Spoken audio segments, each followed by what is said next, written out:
Hello student, हमारी polity की series चली हुई है जिसमें हम सभी आयोग, परिषद और जो अधिकरण हैं उनसे रिलेटेड 51 मल्टीपल चॉइस क्वेश्चन पढ़ रहे हैं। 25 हम पहली वीडियो में कर चुके हैं। सेकंड वीडियो के अंदर हम क्वेश्चन नंबर 26 से स्टार्ट करते हैं और इसमें दिया गया है कि नीति आयोग के विषय में निम्नलिखित में से कौन सा एक सही नहीं है। हमें यह बताना कि नहीं है तो इसका गठन योजना आयोग के स्थान पर किया गया था, बिल्कुल सही है ये पॉइंट। सेकंड पॉइंट है कि इसमें एक पूर्णकालिक अध्यक्ष होता है, ये गलत है। ये समय के अनुसार चेंज होता रहता है, पूर्णकालिक अध्यक्ष इसमें नहीं होता, तो इसका आंसर तो बी ही हो जाएगा। नेक्स्ट है कि केंद्रीय सतर्कता आयोग किसकी संस्तुति पर गठित किया गया था। ये तो पहले भी हम कर चुके हैं, सीवीसी है जो, वो संधानम समिति के द्वारा गठित किया गया था, तो इसका आंसर डी हो जाएगा।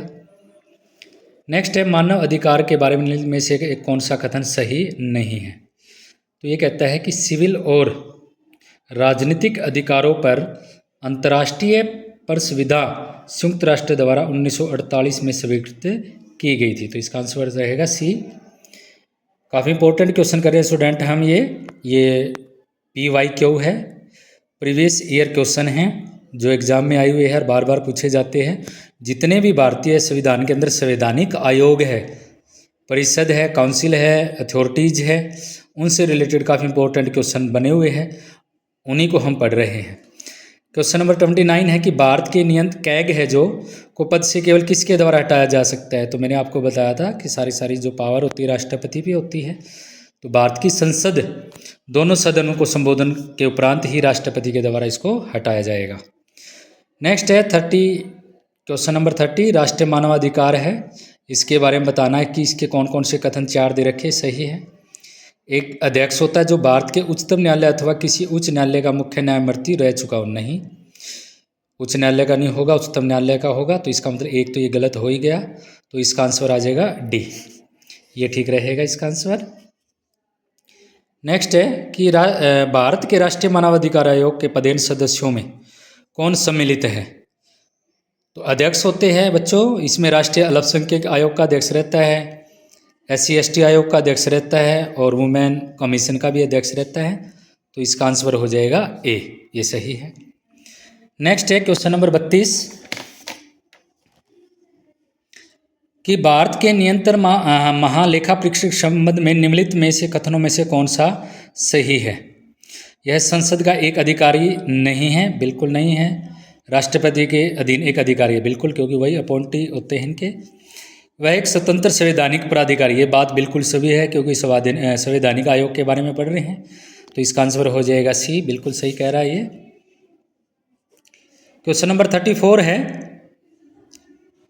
कि भारत के निर्वाचन आयोग के बारे में निम्नलिखित कथन पर विचार करना है हमने कि राज्य का निर्वाचन आयुक्त राज्य के राज्यपाल द्वारा नियुक्त होता है, बिल्कुल सही है ये भी।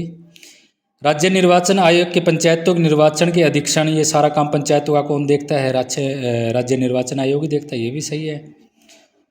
राज्य के निर्वाचन आयुक्त को उसके पद से किसी भी प्रकार से नहीं हटाया जा सकता, नहीं, ये तो हो ही नहीं सकता, तो इसीलिए इसका आंसर हो जाएगा बी। वेरी इंपॉर्टेंट है क्वेश्चन, कई बार एग्जाम में पूछा गया है, ये CDS एग्जाम में भी आया हुआ है 2014 के अंदर। नेक्स्ट क्वेश्चन है स्टूडेंट कि किसी राज्य विधानसभा के निर्वाचन की तारीख निश्चित करने की शक्ति किसमें निहित होती है। भारत के निर्वाचन आयोग में, ये तो हमें पता ही है, निर्वाचन आयोग का ही काम होता है ये सारा सारा। Very very important. Next question, civil सेवकों को प्राप्त संवैधानिक संरक्षण निम्नलिखित में से किस अनुच्छेद द्वारा दिया गया है। तो क्वेश्चन नंबर बी है इसका आंसर नंबर बी, अनुच्छेद 311 के द्वारा। राष्ट्रीय महिला आयोग किसके जरिए बनाया गया था। संसद द्वारा पारित एक अधिनियम के द्वारा बनाया गया था, तो इसका आंसर भी हो जाएगा सी। नेक्स्ट है स्टूडेंट कि अखिल भारतीय सेवाओं के बारे में निम्नलिखित में से कौन सा कथन सही है। केवल एक कथन सही होगा, उसी के बारे में बताना है कि संसद के एक अधिनियम द्वारा अखिल भारतीय सेवाएं सृजित की जा सकती है, बिल्कुल की जा सकती है, तो इसका आंसर तो ए ही हो जाएगा। 39 है कि राष्ट्रीय मानवाधिकार आयोग के कार्य निम्नलिखित में से कौन से है? 39 बताना है। मानव अधिकारों का उल्लंघन समय की पहल पर जांच पड़ताल करना, बिल्कुल। याचिका के आधार पर जांच पड़ताल करना, बिल्कुल। कैदियों की दशा के बारे में जानना, ये भी बिल्कुल सही है। मानव अधिकार के क्षेत्र में शोध का जिम्मा लेना, शोध को प्रोत्साहित करना, ये भी सही है। तो इसका आंसर हो जाएगा डी, बिल्कुल सही है। Question number 40 very very important है कि कौन स्वायत्त शामी जिला और क्षेत्रीय परिषद की निधियों की लेखाओं की लेखा परीक्षा करवाएगा? कैग, भारत के कैग का ही काम होता है। तो इसका आंसर आ जाएगा ए। क्वेश्चन नंबर 41 है कि संघ की लेखाओं के संबंध में कैग के परीक्षक की लेखा प्रतिवेदनों को किसके सामने प्रस्तुत किया जाता है? तो राष्ट्रपति ही इनको अपॉइंट करता है और तो उन्हीं के सामने अपना प्रतिवेदन दिया जाता है। तो इसका ए हो जाएगा। क्वेश्चन नंबर 42 है कि निम्नलिखित में से क्या भारत के निर्वाचन आयोग के कार्य और शक्तियों के अधीन नहीं है? नहीं शब्द आया इसमें, इसी पे ध्यान देना है। तो इसका हो जाएगा answer number D, option number. निर्वाचन आयोग की उसे सौंपे गए कार्यों के निष्पादन में सहायता करने के लिए क्षेत्रीय आयुक्त की नियुक्ति करना, तो ये नहीं होता इसके अधीन। नेक्स्ट है मानवाधिकारों की सार्वभौमिक घोषणा के संबंध में निम्नलिखित कथनों का कौन सा सही नहीं है? ये यहाँ फिर हमने ध्यान देना है, नहीं आजकल इस तरह के क्वेश्चन बड़े पूछे जाते हैं।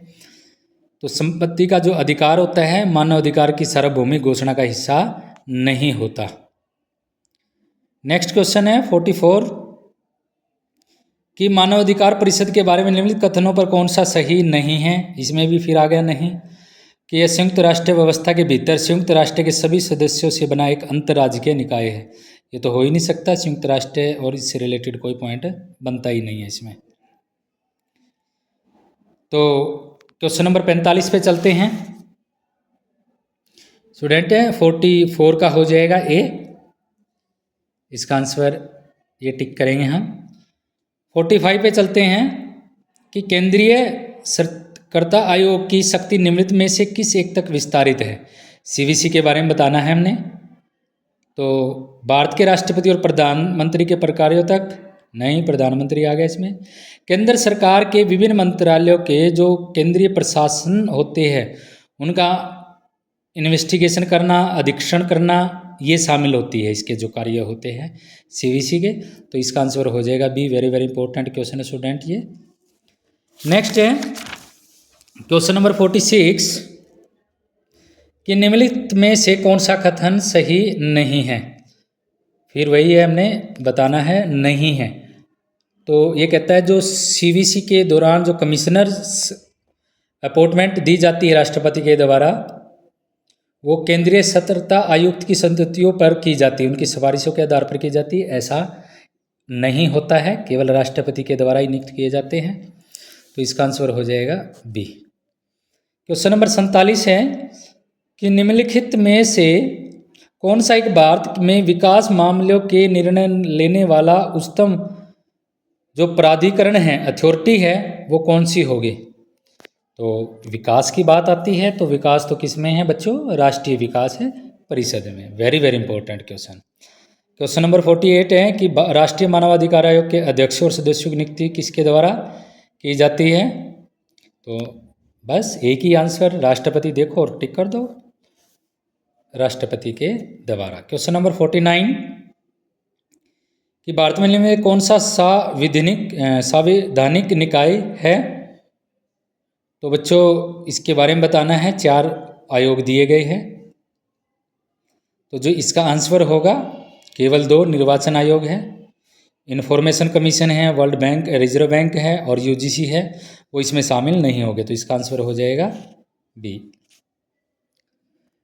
नेक्स्ट है क्वेश्चन नंबर 50 कैग के बारे में बताना है कि कौन सा इसके बारे में कथन सही नहीं है। फिर वही बात आ जाती है इसमें नहीं, तो आपने यही पॉइंट ध्यान देना स्टूडेंट्स। तो कैग का कार्यकाल समाप्त हो जाने के बाद भी वह भारत सरकार के अधीन पर आगे और बने रहने के लिए पात्र होता है। ये बिल्कुल गलत है, ऐसा होता नहीं। 5 साल के लिए होता है और उसी के लिए इसकी नियुक्ति की जाती है। तो इसमें सी गलत हो जाएगा और इसका आंसर ठीक रहेगा वो सी रहेगा। 51 है स्टूडेंट्स कि भारत में निर्वाचन का अधीक्षण निदेशन नियंत्रण किस में निहित होता है? बिल्कुल आसान सा क्वेश्चन और वेरी इंपॉर्टेंट, भारत के निर्वाचन आयोग में। तो स्टूडेंट काफ़ी इंपॉर्टेंट क्वेश्चन है, मल्टीपल चॉइस क्वेश्चन, इनको बार बार आप रिवीजन कीजिए। 100% गारंटी है कि आपके 2 से 4 क्वेश्चन कहीं न कहीं आपके कंपटीशन एग्जाम में ज़रूर मिल जाएंगे। Thank you very much.